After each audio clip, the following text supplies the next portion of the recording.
Conselho Libanesa. Hoje a gente está conversando com o Ivan Alves, ele que é bisneto do Miguel João. Ele vai contar um pouquinho dessa história. Ele é bem novo, mas conhece bem a história dos seus antepassados, Ivan. Conta um pouquinho então da história do Miguel João para a gente, por que ele veio parar aqui em Goiás, quais os motivos que trouxeram ele aqui para o estado de Goiás, mais especificamente para a cidade de Anápolis.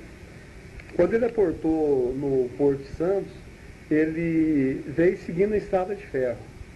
Mas o que motivou essa vinda dele? Ele é a origem síria. Ele deve ter tido algum contato com algum árabe lá em Santos ou em São Paulo. Eu sei que ele vem migrando aqui para o centro-oeste. E a estrada de ferro terminava na época em Vianópolis. Aí ele ficou com um terminal, que ele era comerciante, ele já montou um comércio lá em Vianópolis e outro aqui em Anápolis. Mas antes disso, ele chegou a mascatear ou não? Mascateou. Todo árabe, quando ele chega no Brasil, ele não deixa. Marinha, né? Ele não deixa de ter a pastinha dele, né? Fazer essa parte aí da venda avulsa, né? Que seria ir nas fazendas e o pessoal precisava. Depois ele estabeleceu em Vianópolis e ficou o filho mais velho, que no caso é meu avô, Zacarias Miguel Alves, aqui em Anápolis. Então eles ficavam nesse intercâmbio para lá e para cá. Mas vieram só os dois? Não, os outros irmãos estavam em companhia, mas eram meninos, né? E tinha as irmãs que não faziam parte desse comércio. E elas viviam só a vida familiar mesmo. Aí depois que a estrada de ferro chegou mais próximo, aí eles mudaram aqui para Anápolis. Ele na época foi o primeiro, aí ele já passou por ramo de cereais. Isso por volta de que ano, mais ou menos? Volta de 40, final da década de 30 para 40. Agora, você fala um pouquinho, por volta de que ano que ele chegou aqui? Ele chegou aqui no começo da década de 30, porque ele veio para Vianópolis. Eu acredito que ele mudou para cá, segundo o relato do pessoal mais velho, ele mudou para Anápolis em volta de final dos anos 30 para os anos 40, no começo dos anos 40. Isso aqui, mas no primeiro lugar que ele chegou na década de 30, por aí, ele veio bem novo para cá, porque ele já ia correndo da Primeira Guerra, né? Primeira Guerra, provavelmente se alistaria, né? Alguma coisa fez eles pegar o navio e vir para cá, você entendeu? Aí chegando aqui em Anápolis, ele tinha uma loja de comércio que era ali na esquina da Eugênio Jardim com a Miguel, que era a sede da casa dele, e junto à casa tinha a loja. Mas depois ele começou a mexer com o forte dele mesmo, foi cereais. Ele era um homem que estava bem à frente assim, da modernidade, acompanhando a modernidade para a época, que ele já também montou em sociedade com eu não me lembro o nome da pessoa, um cinema aqui em Anápolis também. O primeiro cinema ele teve participação, mas o forte dele foi o comércio mesmo. Né? E ele era uma pessoa assim, muito política, uma pessoa assim, muito expansiva, gostava de coisas boas. Pra você ter ideia, na casa dele na época já tinha piano de cauda para as filhas, ele tinha gramofone na casa dele, então era uma pessoa que estava assim, à frente do tempo dele, você entendeu? Era uma pessoa assim que viveu o momento dele. Aí, na década de 50, ou em 51, que foi o ano que ele faleceu, ele teve um problema de uma doença que se tratava só em São Paulo. E ele optou pela cidade de Campinas, foi para Campinas na época, fazer o tratamento, e faleceu lá. E naquela época a comunicação era muito complicada, anunciava a morte de pessoas importantes pela Voz do Brasil. E foi anunciada a morte dele lá pela Voz do Brasil, e ninguém em Anápolis no dia ouviu. Não sei porquê, a Voz do Brasil, que a hora que a funerária chegou aqui foi um baque para a cidade, ele já chegando morto e o velório deles foi uma coisa assim que abalou a cidade de Anápolis na época. Imagino. Bom, não sei se você vai lembrar, até pela diferença de idade em relação a ele, você nem conheceu pessoalmente, não. Né, na verdade. Mas dos relatos que você estuda de família, ou que você tem escutado do seu pai, do pessoal mais velho, teve alguma forma de preconceito quando eles chegaram aqui, pelo fato de vir carimbado como turco? E na verdade eles não são turcos. Todos que vêm são sírios, não são libaneses. Todos esses patrícios que chegaram aqui, que o brasileiro na época era o turco, né? Eles não sabiam se vinha da Síria, se vinha do Líbano, não era turco. Teve as pessoas que acolheram eles bem, principalmente os primeiros que chegaram aqui, que eu acredito que ele deve ter vindo com alguém. Tem outro Patrício, ou já tinha algum outro. Não, alguma referência. Alguma referência. Ele chegou aqui em Anápolis, alguém trouxe ele para cá, ou indicou, ou tinha contato aqui com a cidade. Mas isso não tem como saber. Não, mas quando ele chegou aqui, ele ficou tão querido na cidade que o povo brasileiro acolheu ele muito bem e ele foi uma referência aqui dentro da cidade. Uma referência, tanto ele como os filhos e os sobrinhos, porque além dele chegar no Brasil, ele trouxe a priori os filhos, que veio a prole com ele e a esposa. Depois ele trouxe os sobrinhos que fizeram história em Anápolis também, que é o Miguel Elias, que foi um grande cerealista aqui, o Razen Elias, que teve uma empresa até pouco tempo, o Carlos Elias, que hoje é dono do São Carlos, aí desse loteamento São Carlos, que é famoso, e o Aquiles Elias, que são sobrinhos. A primeira empresa dele, ele era tão, assim, ligado à família e gostava de ajudar, que a empresa dele, no começo, foi Miguel João Alves, filhos e sobrinhos. Depois que, com o decorrer do tempo, que aí a coisa, os filhos foram casando, e sobrinhos foram casando, aí que apartaram a sociedade, mas ele chegou a trazer os sobrinhos e pôs na sociedade e ajudou todo mundo. Todo mundo. Deu a mão para todo mundo. Todos foram. E, é claro, como toda a família tem uns altos e baixos, tem uns que tem estrela melhor do que os outros. O Miguel Elias e o meu avô, que é o Zacarias, foram os que saíram melhor. Não sei se é porque estava mais ligado a ele, aprenderam a trabalhar melhor com cereais. O Miguel Elias, como sobrinho, filho, você está olhando ali todo dia, mas sobrinho você não está em contato com ele. Mas o Miguel Elias chegou a ter no Porto de Santos, estocado, na época, por 50 mil sacos de café, no Porto. Você vê fora o que ele tinha estocado nas máquinas dele aqui. Na região aqui do entorno de Anápolis, esse pessoal os fazendeiros que tem aí, gente é parente, o neto do Zacarias, o sobrinho do Miguel Elias, ficam assim, falam, aquele pessoal estava 1000 anos na frente e não se faz mais gente. Isso quem fala é o pessoal de fora. Não se faz mais gente como eles. Ou você entregava durante o ano aí parte do que se plantava para eles, e no dia que você ia acertar com eles, pagava o preço do dia e te tratava da melhor condição assim possível. Eles eram um pessoal que era amigo mesmo. E como a gente explica esse dom árabe pro comércio? O árabe ele é muito assim, carismático, né? Eles falam que ele é pão duro, mas eu acredito que não tem nada de pão duro. Ele é um cara que valoriza o dinheiro dele, né? Mas a mesa dele sempre foi farta e sempre chamou o pessoal para sentar na sua mesa, comer. O Dom inclusive fala que a maioria das casas dos árabes é sempre portas abertas. Portas abertas. Eu me lembro disso, eu cheguei a pegar assim, apesar de estar com 50 anos, mas ainda eu peguei parte já a porta era aberta, sentava, chegava, comia, bebia, era festa direto. Hoje que infelizmente, eu não sei se é por causa da circunstância que nós estamos vivendo, as tradições também vão mudando. O corre do dia a dia, a gente modificou muito, mas até os tios aí, a coisa era boa. As festas de casamento na família, eu lembro que era 3 dias de festa. Começava, o casamento era no sábado, começava na quinta-feira, geralmente matando um carneiro, que é a carne que eles mais gostavam, e música, e chamando, esperando o pessoal que vinha de fora para os casamentos. Então era quinta, sexta, no sábado o casamento, e se brincava até no domingo. E era festa e não se preocupava muito, sei lá, preocupar com a vida. Eu acho que eles eram já tão bem de situação que o negócio deles era viver o bem-estar desde da família, né? É o contato que o pessoal prega, né? Como você falou, você é pão duro e tal. Não, esse era o seguinte, fez negócio com eles, fechou um negócio na bacia das altas, eles compravam. Mas isso não era obrigado a viver. Mas a partir do momento que fechou com eles, podia ficar tranquilo, que eram muito honestos. É muito difícil você ver falar. Tem, como em toda denominação, tem as pessoas honestas e desonestas.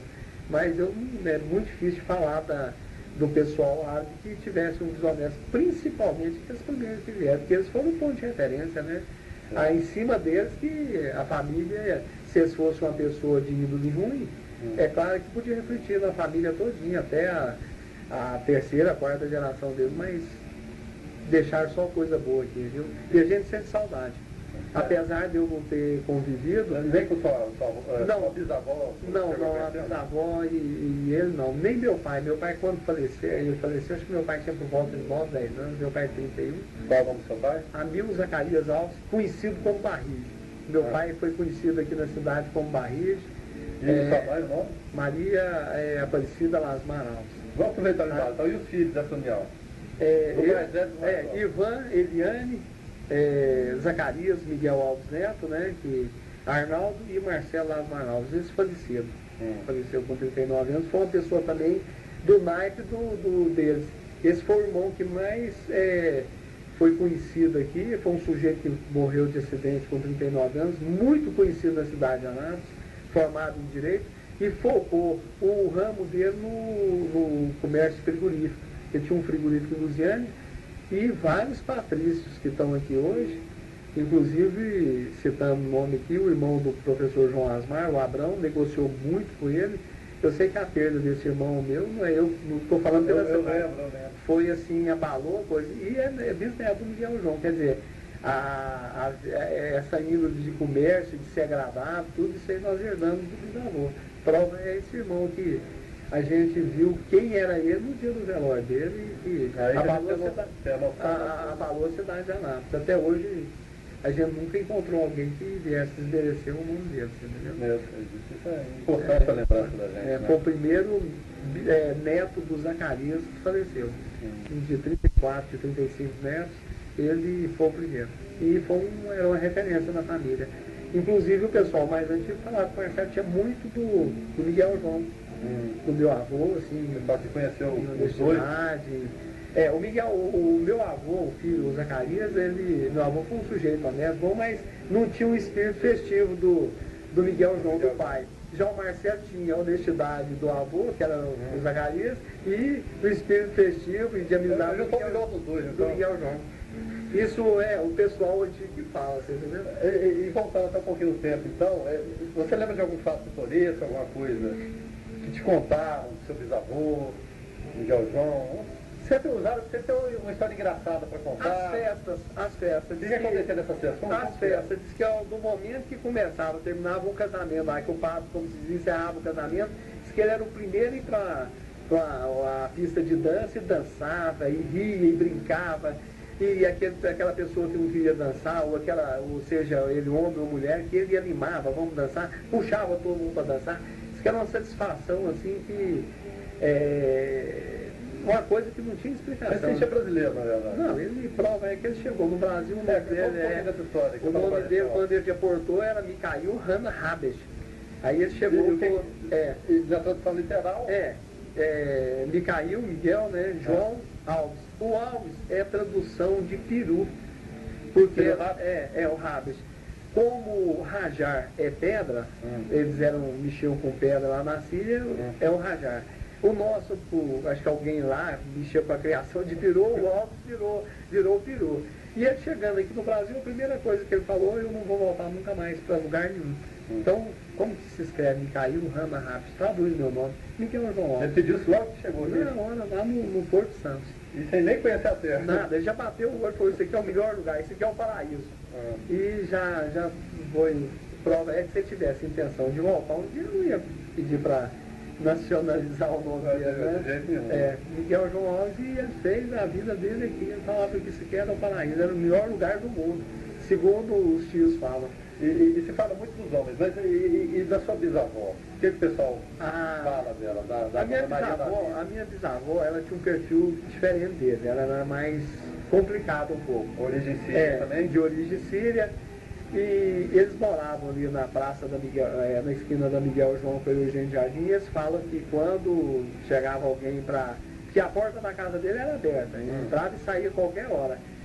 Se ela não fosse assim com a cara de alguém, coisas que ela andava só de preto, apesar dele ser bem moreno, baixinho, moreno, dos lábios bem grosso, porque eu acredito que ele veio do lado lá ele fez patrício mais pro lado da África ali, e ela morena, mas do olho azulzinho, branca, andava só de preto, com um lenço preto na cabeça. Mas tinha alguma explicação para isso? Não, era o traje dela, era o traje oficial dela, que ela gostava de andar desse jeito, com o avental preto. E quando chegava alguém na casa dela que ela não gostava, ela pegava a bala de pescar e ia lá pro Cordinho, que hoje é a Ayrton Senna, pescava. Enquanto o pessoal estivesse lá na casa, ela estava pescando.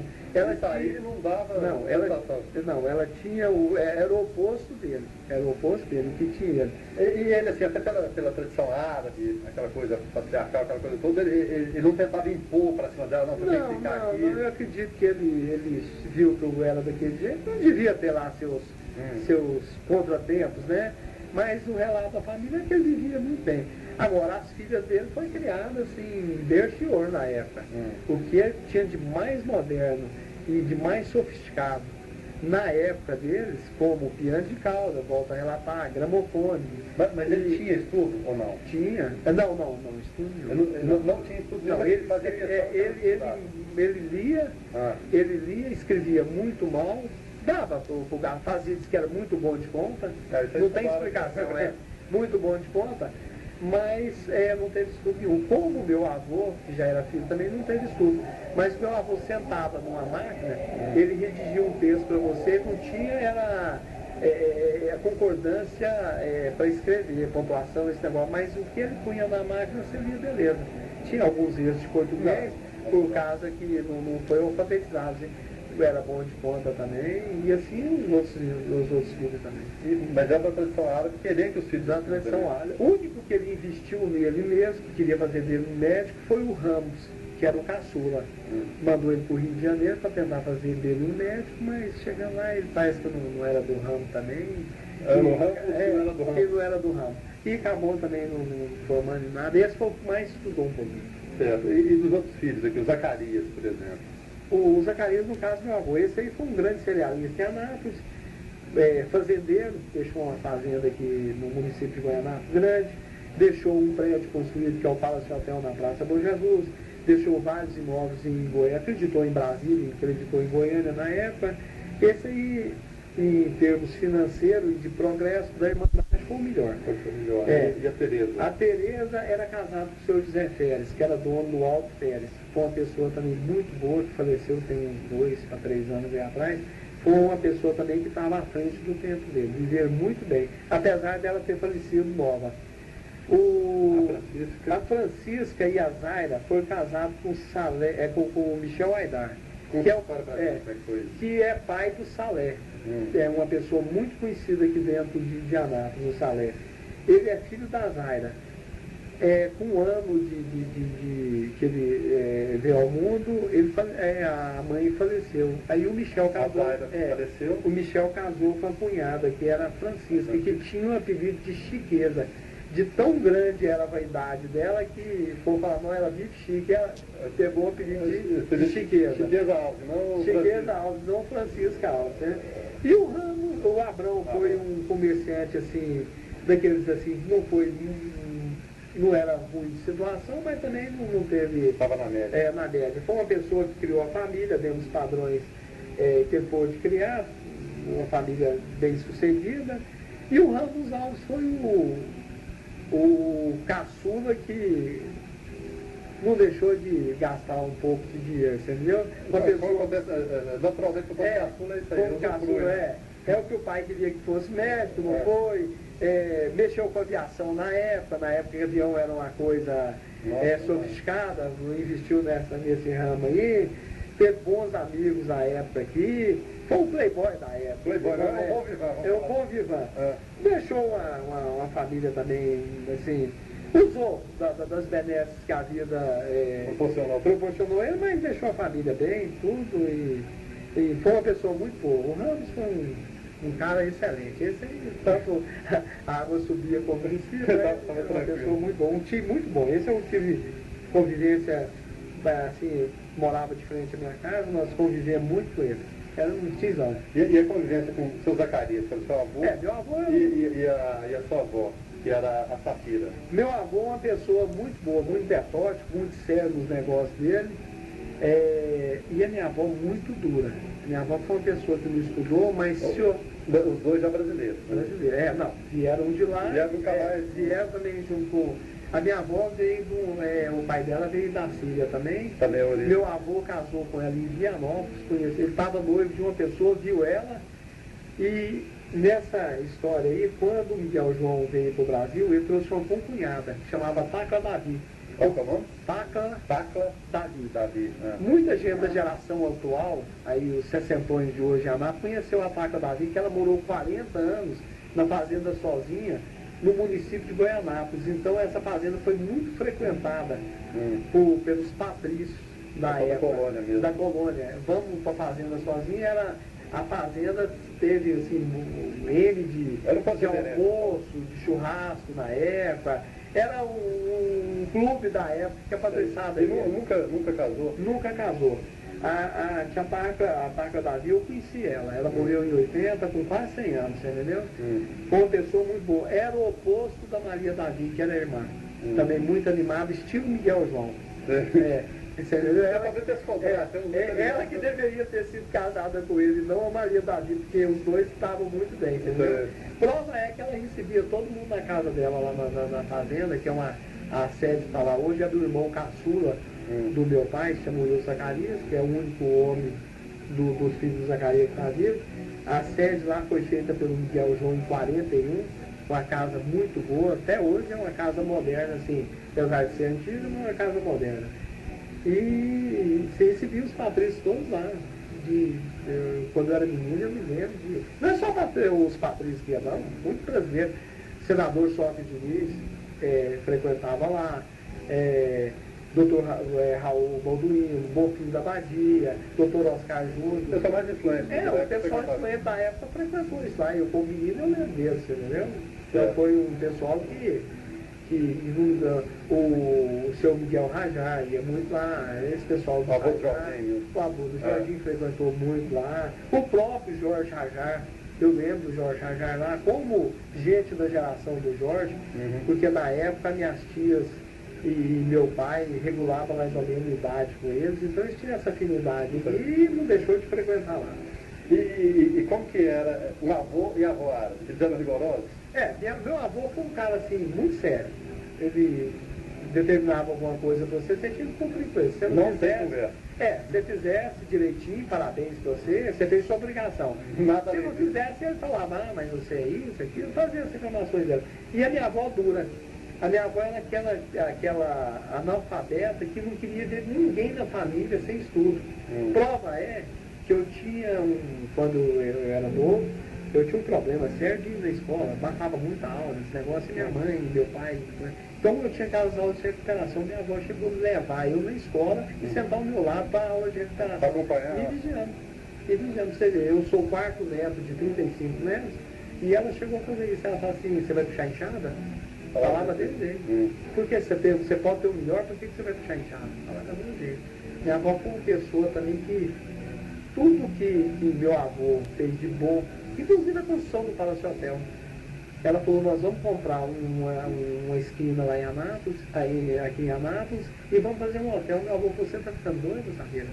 Então ela participava ativamente do dia a dia. Ela que era, pode-se bem dizer, a mentora. Meu avô corria atrás era executor, né? Meu avô corria atrás do lado financeiro, e ela era executora. Ela falou, não, vamos lá, mas você está ficando doido? Nós não temos cacife para fazer um hotel. Um exemplo. Compraram a esquina aqui, que hoje é o Palácio Hotel. O hotel foi fundado em que ano, você sabe? Ele foi inaugurado em 56. Ele ficou na construção. E já desse tamanho? Já desse tamanho. Certificação. Foi uma obra faraônica. Comprou a esquina, fez o hotel, começou em 52. Teve que parar um ano, porque um dos vizinhos que hoje funciona, onde é a casa do meu avô, que é onde nós estamos aqui, dando essa entrevista, embargou a obra, porque ele disse que estava rachando. Problema de estrutura na época, estava rachando a casa, não sei o quê. Meu avô entrou na justiça com embargo, meu avô acabou comprando o imóvel que a pessoa estava reclamando e deu continuidade para poder terminar a obra. Em 1979 ele demoliu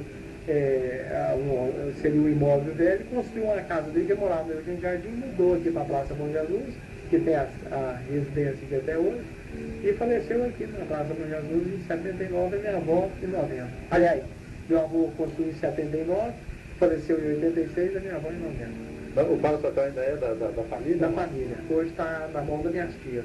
De duas tias minhas e... aliás, de três tias, da Alice e da Sandra, que mora em Belo Horizonte.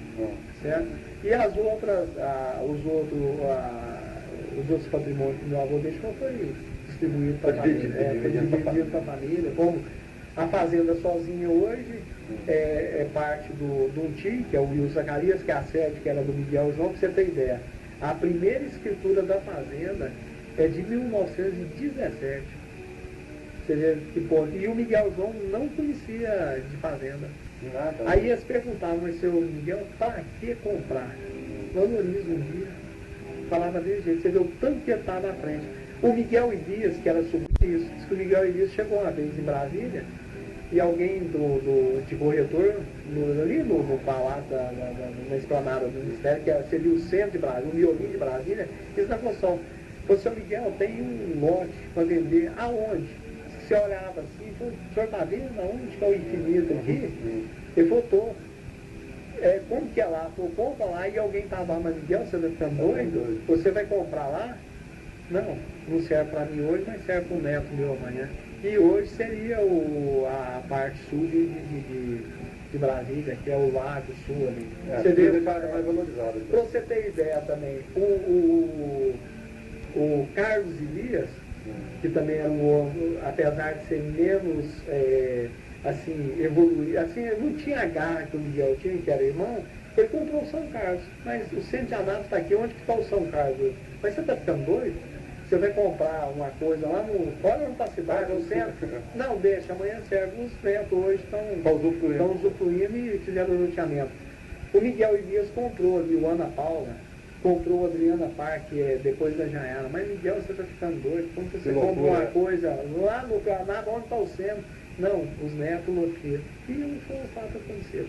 Os netos lotearam, os filhos e o neto lotearam o Ana Paula e o Adriana Parque. E assim por diante. Você vê o tanto que a visão desse povo era grande. Era antecipada, né? E, como você falou, para os netos usufruírem, né? Os netos usufruírem. Eles não pensavam só deles, eles pensavam no bem-estar da família. Agora, é uma dó que a geração nova, alguns que são minoria, deram continuidade, mas a maioria acaba desfazendo, né? Muda prioridade, não tem aquela perseverança que eles tiveram, não tem aquela garra que eles tiveram. E para a gente finalizar, a Nápoles seria a mesma sem a presença dos árabes? De jeito nenhum. Eu acho que eles contribuíram muito para isso aqui, viu? E é uma dó que nós, essa geração mais nova, não estamos dando continuidade.